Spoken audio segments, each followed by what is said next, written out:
Hello दोस्तों, तो ये है मेरा वाराणसी में पहला दिन। वाराणसी का नाम तो आपने सुना ही होगा, जिसे बनारस और काशी भी कहा जाता है, जहाँ 12 ज्योतिर्लिंगों में से एक ज्योतिर्लिंग है जिसे काशी विश्वनाथ मंदिर के रूप में जाना जाता है। तो अभी मैं उतरी हूँ बनारस रेलवे स्टेशन पे। यहाँ पे एक और रेलवे स्टेशन है, वाराणसी रेलवे स्टेशन पर भी उतर सकते हैं, लेकिन मेरी जो ट्रेन थी वो बनारस के लिए ही थी। अब यहाँ से मैं लूँगी सबसे पहले एक ऑटो या शेयर टैक्सी, जो भी मुझे मिलेगा, और उसके बाद आपको तो पता ही है सबसे पहले कहाँ जाना होता है। तो सबसे पहले मैं जाऊँगी गंगा घाट पे। देखिए कितना क्लीन और कितना प्यारा ये रेलवे स्टेशन है बनारस का। तो टेम्पल थीम में ये रेलवे स्टेशन बना हुआ है, और यहाँ पे आई लव बनारस यानी कि सेल्फी पॉइंट भी है, सेल्फी आप क्लिक करवा सकते हैं।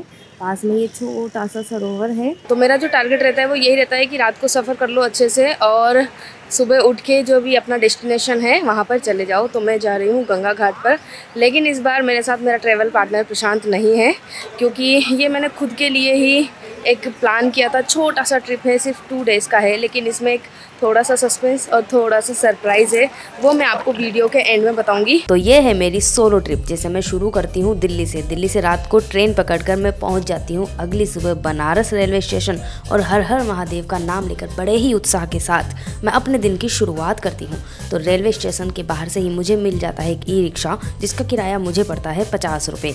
रिक्शा से मैं मंदिर तक पहुँच जाती हूँ, जहाँ लोगों की भीड़ देख मुझे बड़ी खुशी होती है। जो ई रिक्शा से मैं आई थी उसने तो मुझे जहाँ पे बैरिकेड्स लगे हुए हैं वहाँ उतार दिया है। मैं जा रही हूँ पैदल, और यहाँ से मुझे जाना है 1 किलोमीटर। 1 किलोमीटर के बाद में दशाश्वमेध घाट आएगा, और वहाँ जाकर मैं आपको दशाश्वमेध घाट के बारे में भी बताऊँगी। देखिए यहाँ पर जो है लिखा हुआ है काशी विश्वनाथ मंदिर 2 किलोमीटर है, और यहाँ जो मैं दिन की शुरुआत कर रही हूँ गर्मा गर्म प्यारी सी चाय के साथ में। हर कोई अपने काम में बिजी है, कोई शॉपिंग कर रहा है तो कोई अपने गंतव्य की ओर जा रहा है, कोई मंदिर जा रहा है तो बच्चे स्कूल जा रहे हैं। रास्ते में आते हुए मैंने बनारस यूनिवर्सिटी भी देखी, जिसे BHU के नाम से भी जाना जाता है। इसके बाद गर्मा गर्म चाय पीकर मैं निकल पड़ती हूँ दशाश्वमेध घाट, जहाँ मुझे डुबकी लगानी है, और इसके बाद मैं करूँगी बाबा काशीनाथ के दर्शन। लेकिन इसी बीच में रास्ते में एक पजामा खरीद लेती हूँ। मुझे याद आता है कि नहाने के लिए, डुबकी लगाने के लिए मेरे पास ऐसा कोई कपड़ा नहीं है जिसे मैं पहनकर नहा सकती हूँ। तो मैंने एक पजामा यहाँ से खरीद लिया, जो काफ़ी सस्ते में मुझे यहाँ पे मिल जाता है, और एक ये बोतल भी मैं यहाँ पे खरीद लेती हूँ, क्योंकि मुझे इसमें गंगा जल भरकर लेकर जाना होता है। तो मुझे यहाँ पर निकर खरीदना था, लेकिन यहाँ पे निकर नहीं मिलता है, और मिलता है तो साइज उसकी जो है बहुत ज़्यादा छोटी थी, मतलब बच्चों वाला निकर था। तो इसलिए मुझे यहाँ पर जो है एक नॉर्मल सा प्लाजो खरीदना पड़ा है। तो प्राइस जो है सेम रहती है निकर की और उसकी प्लाजो की, तो मैंने सोचा वही खरीद लेती हूँ, बाद में भी काम आ जाएगा। तो भीड़ को चीरते हुए मैं पहुंच जाती हूँ घाट के पास, जहाँ थोड़ी रिस्क लेकर मैं अपना बैग एक जगह रख देती हूँ, लेकिन मेरा ध्यान नहाते वक्त उसी तरफ रहता है। तो फटाफट नहाकर तैयार होकर मैं निकल जाती हूँ मंदिर की ओर। तभी मुझे ये भैया मिल जाते हैं, जो कहते हैं कि बैग वगैरह मैं इनकी शॉप पर रख सकती हूँ।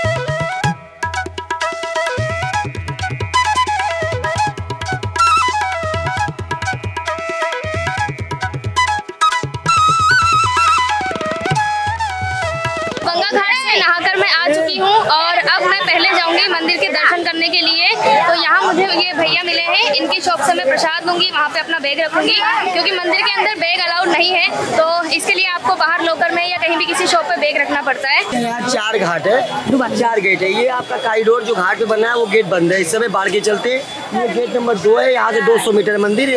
आपको यहाँ क्यों नहीं मिलेगा, आप आराम से आधा घंटा में दर्शन कर चले आओगे।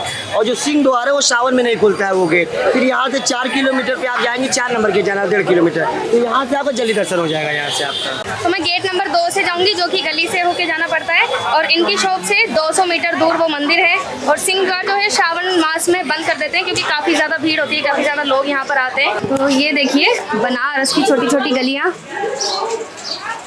यहाँ पे प्रसादी के लिए दुकानें भी हैं। मेरा नाम सौरभ है।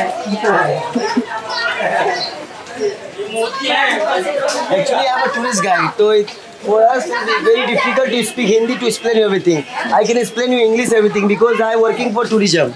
This is my work. After COVID, there is a less tourist arriving, so I am open the shop for the flower business. अब जैसे काशी विश्वनाथ के आप बगल में जाएंगे, जो मणिकर्णिका घाट है, जहाँ लाश जलता है। शंकर पार्वती जी ने वहाँ स्नान किया था, और शंकर जी का मणि और पार्वती जी का कुंडल गुम होने से उसका नाम रखा गया मणिकर्णिका घाट। क्योंकि डायमंड को मणि बोलते हैं और कड़ी को कुंडल को कड़ी बोलते हैं, इसीलिए शंकर जी ने उसका नाम रखा मणिकर्णिका घाट। क्योंकि मणि और कली को ज्वाइन करके रखा गया। और बनारस बोलते हैं इसलिए क्योंकि बनारस में पहले रस का नाम जो होता है वो उसको सुअर कैन को रस बोलते हैं गाँव में। तो एक मिठास जगह था जहाँ पे हर जगह के राजाओं अपना एक स्थान बनाए हुए हैं, चाहे जयपुर के राजा हो चाहे चेत सिंह हो, सब अपना एक घाट पे उनका किला है। हर घाट में, हाँ 84 घाट पे 84 किला मिलेगा आपको यहाँ पे। आपका हर जगह का अलियाबाई का भी अपना स्टेट है यहाँ पे, दरभंगा स्टेट है, हर जगह का नाम रखा गया उसी नाम से यहाँ पे आपका हर घाटों पे। तो चलिए ये है शॉप, यहाँ मैं अपना बैग रखूँगी। देखिए यहाँ पे सिंदूर वगैरह हैं, प्रसाद भी ले सकते हैं, यहाँ से माला भी ले सकते हैं। But you need to lock your camera now. अच्छा ओके। तो क्योंकि मंदिर में कैमरा अलाउ नहीं है, मैं अपना कैमरा वगैरह सब कुछ यहीं पे रख के जा रही हूँ और मंदिर से आके मिलती हूँ आपसे। दर्शन कैसे हुए, क्या कुछ रहा, आपको सब कुछ आके बताती हूँ।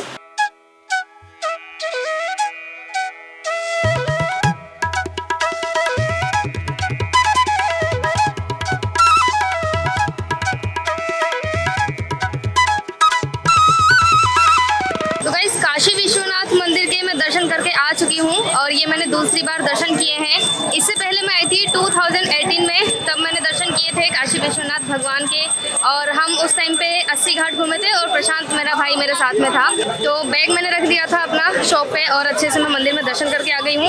वहाँ पे जो होता है एक अन्नपूर्णा मंदिर भी है, जो वहाँ जाने के लिए एक कूपन मिलता है, तो वहाँ पे फ्री में मतलब नाश्ता कर सकते हैं। दिन में आप जाते हैं तो लंच कर सकते हैं और इवनिंग में वहाँ पे डिनर भी दिया जाता है। और अब मैं जा रही हूँ मणिकर्णिका घाट, जिसके बारे में मैंने काफ़ी ज़्यादा सुना है। अंतिम संस्कार वहाँ पे किया जाता है, तो बहुत ही अलग वो जो है एक्सपीरियंस होगा, यानी कि जो है जीवन की सच्चाई वहाँ पर पता चलती है। जैसा कि कहा जाता है कि मौत ही इस जीवन का अंतिम सत्य है। तो चलते हैं मणिकर्णिका घाट। दरअसल इस बार काशी आने का खास मकसद मेरा यही था कि मणिकर्णिका घाट को देखा जाए। तो मैं पहुँच जाती हूँ मणिकर्णिका घाट, जहाँ यह है छोटी सी गली यहाँ पर और सामने देखिए कुछ लकड़ियाँ यहाँ पर रखी हुई है। अंदर जो है वहाँ पर दाह संस्कार किए जाते हैं, आज भी अंतिम संस्कार किया जाता है। और ऐसा कहते हैं कि मतलब ये जो अंतिम संस्कार है कंटिन्यू चलता रहता है, यानी कि चिता की आग यहाँ पर कभी नहीं बुझती है। जलती हुई चिताओं को देख मेरा मन बिल्कुल शांत, दिमाग एकदम शून्य हो जाता है। इस जगह के बारे में कहा जाता है कि यहाँ चिता की आग कभी नहीं बुझती, कैसा भी मौसम कैसा भी समय क्यों ना हो, यहाँ पर चिताएं जलती हुई रहती हैं।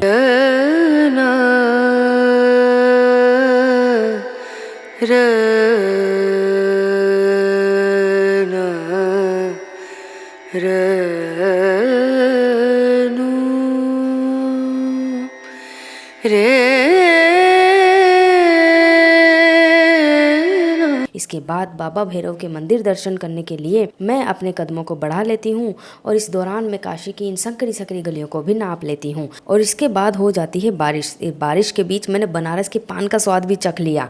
वो कहते हैं ना कि बनारस आए तो भैया पान तो खाना ही पड़ेगा। मेरे पीछे आप देख पा रहे होंगे ये फ्रिज है, इसमें पान रखे हुए हैं, लेकिन बारिश की वजह से पूरा इसमें पानी जमा हो गया है। तो भैया भी बोल रहे हैं कि बारिश के बाद में पान खाना ज़्यादा अच्छा रहेगा। तो गाइस ये है बनारस का प्रसिद्ध पान। देखिए इसमें इतना सारा इन्होंने गुलकंद डाला है।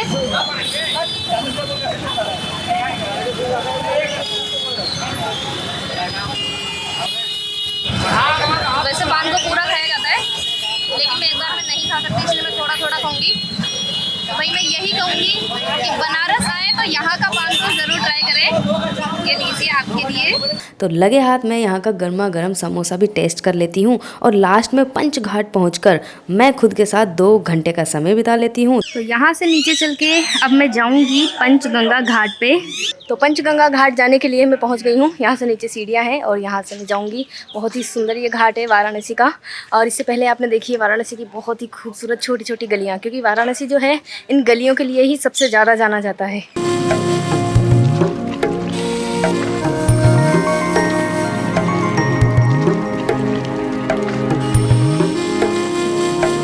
तो गाइस देखिए ये है पंचगंगा घाट। यहाँ पर कुछ सीढ़ियाँ भी है और यहाँ पे अभी कुछ लोग बोल रहे थे कि जब बहुत ज़्यादा बारिश होती है, जब गंगा का बहाव बहुत ज़्यादा हो जाता है, तो पानी जो है इन सीढ़ियों तक वहाँ तक भी चला जाता है। वो जो विंडो आप देख रहे हैं वहाँ पे आपको मिट्टी दिख रही होगी, तो वहाँ तक पानी चला जाता है। और ये बहुत ही शांत प्लेस है।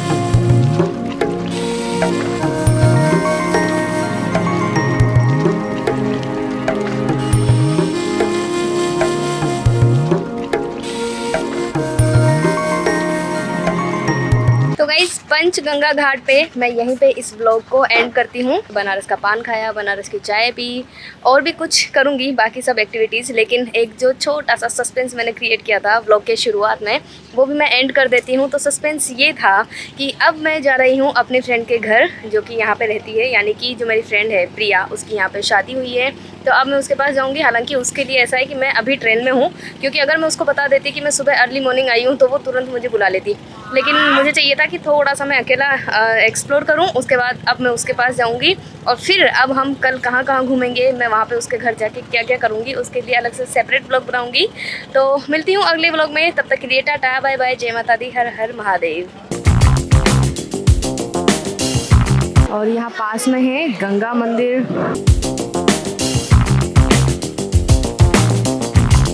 रघुपति राघव राजा राम।